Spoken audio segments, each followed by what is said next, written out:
requiring all new laws to specifically cite the authority used from the California Constitution in the bill itself. Half of them probably couldn't make it. All new bills could require a 72-hour read time as well, or we could limit the number of bills introduced by each member, say, to 5.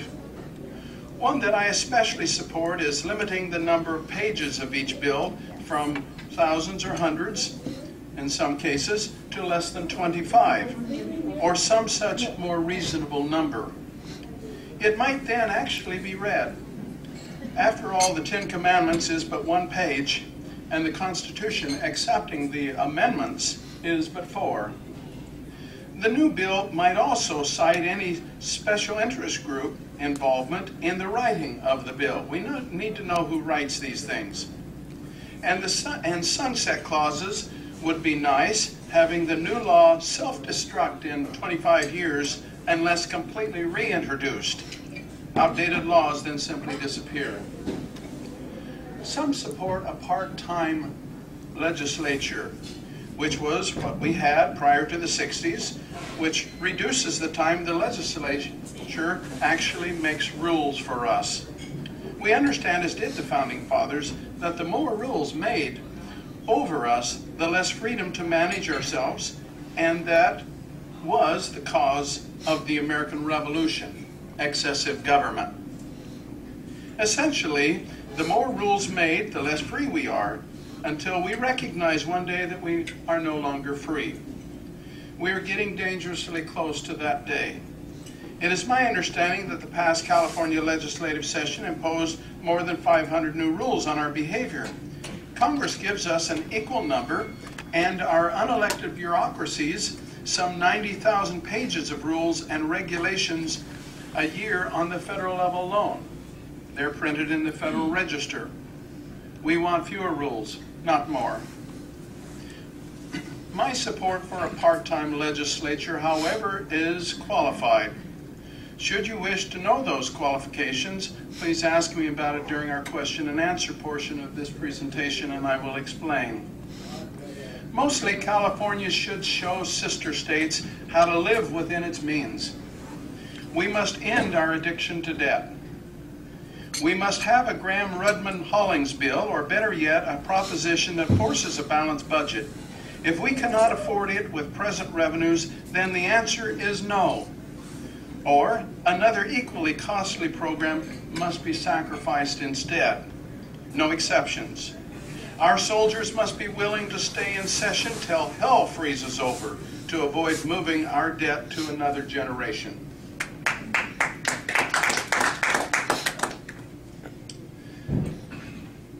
My most immediate activity as an assemblyman, however, would be to get water to the Central Valley and to support AB 118 to repeal AB 32, California's cap and trade bill, for the same reasons we do not support the national cap and trade bill, too extreme and costly and not market-driven.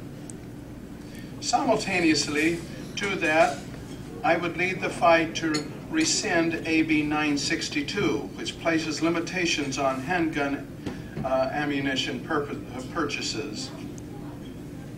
I believe that our battle for liberty is as important as that of the founders. We want less government, not more. We want less taxation, not more. We want less intrusion in our lives, not more. In short, we want our liberty, just as our founding fathers did. It's about liberty. We're losing our liberty in great gulps, and almost everyone knows it. I am bold enough to say it. Everyone, Republican, Democrat, and Independent, is losing it. It should not be a party issue. We need our best people in the front lines, those who can articulate our loss and show us how to get back our liberty are desperately needed. Such a statement that we are losing our liberty is most effectively made by someone who for a lifetime studied and taught the Constitution and freedom. In this community, I am that person. This is not the time for the second string in the ball game. Career or self-serving politicians do not have the passion and often not the knowledge to lead. They have got California with a $42 billion debt, and this nation with a $12 trillion debt in a terrible fix.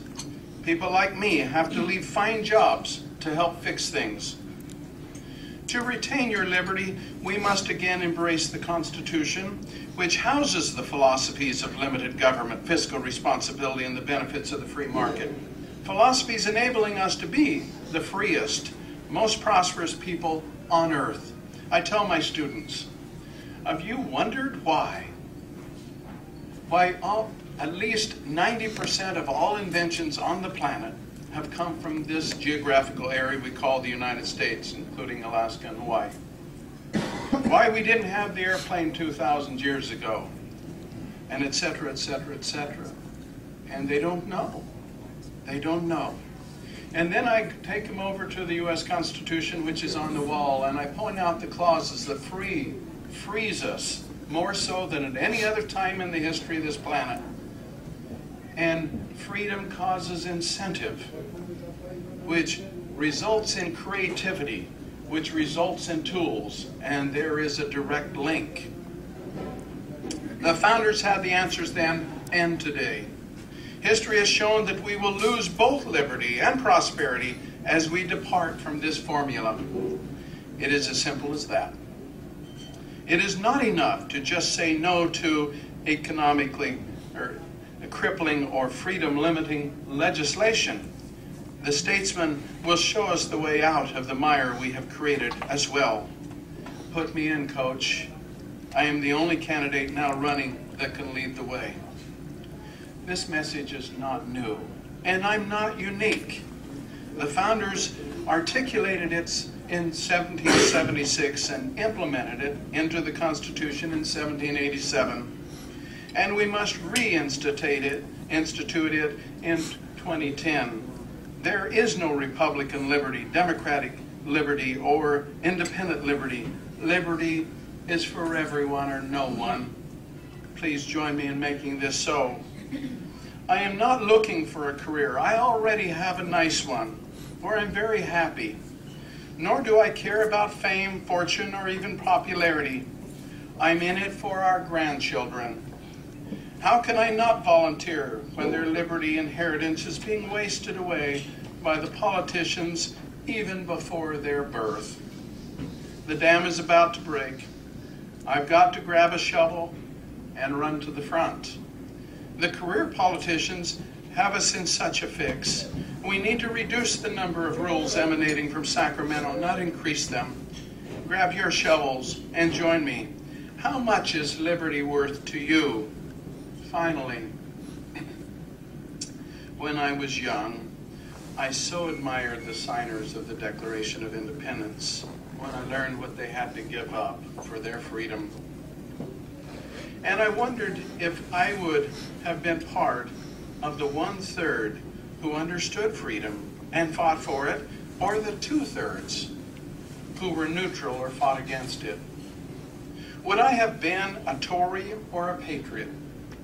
Would I have fought for liberty or fought against liberty? I have answered that question for me. May the Founding Fathers look down upon us favorably for articulating their messages of freedom. And may God bless us in our efforts to preserve it. Thank you.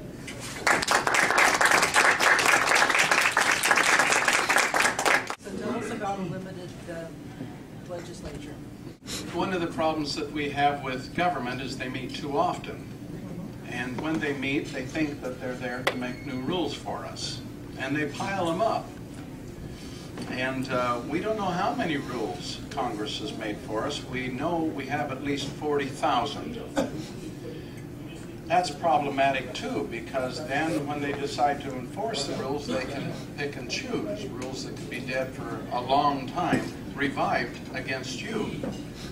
So there needs to be some way of slowing down that, or at least causing old rules to go away. And that's why I propose that every new law have a death date on it, and 25 years